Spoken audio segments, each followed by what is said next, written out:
এগুলো হচ্ছে অ্যালোভেরার গাছ। আর এই যে একটি গাছ দেখছেন আপনারা, এটা হচ্ছে ড্রাগনের গাছ। তো একটা ড্রাগনের গাছ লাগাইলাম, আর এখানে অ্যালোভেরার গাছ অনেকগুলো আছে। এগুলা দেখেন কি পরিমাণ গাছ জমে আছে এবং পুষ্টিহীনতায় ভুগতেছে। তো একটু পরিষ্কার করে দেব এবং কিছু জৈব সার দেওয়ার ব্যবস্থা করব, যাতে গাছগুলো একটু ভালো থাকে। তো পুরো ভিডিওটি আপনারা দেখবেন।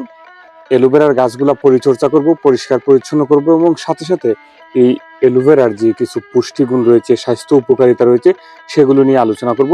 তো আশা করি আপনাদের উপকারে আসবে। গ্রাম অঞ্চলে অনেকেই বলে ঘৃতকুমারী অথবা ঘৃতকাঞ্চন, তবে অ্যালোভেরা হিসেবে কিন্তু বর্তমানে এই গাছটি সুপরিচিত। এই গাছটি ছোট্ট কিন্তু গুণে ভরপুর। ত্বকের যত্নে এটা একেবারে সেরা। ব্রণ, রেশ, সানবার্ন সবকিছুতেই কাজ করে। ত্বক রাখে ঠান্ডা আর মসৃণ। চুলেও কিন্তু দারুণ কাজ করে। চুল পড়া কমায়, খুশকি দূর করে, আর স্কাল্প খেয়ে রাখে হাইড্রেটেড। হজমে সাহায্য করে, গ্যাস্ট্রিক কমায়, কোষ্ঠকাঠিন্য রোধ করে, এমনকি শরীরের রোগ প্রতিরোধ ক্ষমতা বাড়ায়। তবে খাওয়ার আগে অবশ্যই চিকিৎসকের পরামর্শ নেওয়া উচিত। একটু যত্ন নিন আর প্রাকৃতিক উপহারটা উপভোগ করুন।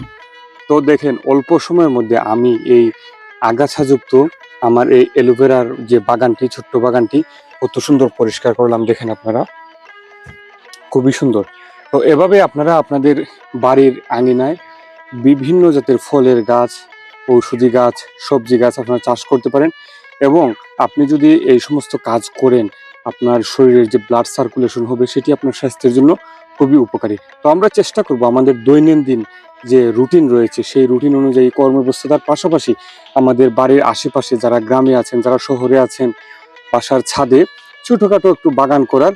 তাহলে হবে কি, আপনার মন মানসিকতাও ভালো থাকবে, আপনার মনটা প্রফুল্ল থাকবে। তো আপনার শারীরিক যে একটা ফিটনেস, সেটি আপনি ধরে রাখতে পারবেন। আগে থেকে অবশ্যই কমেন্টের মাধ্যমে আপনার সুন্দর মতামত তুলে ধরবেন আমাদের কমেন্ট বক্সে। ধন্যবাদ সবাইকে। আল্লাহ হাফিজ।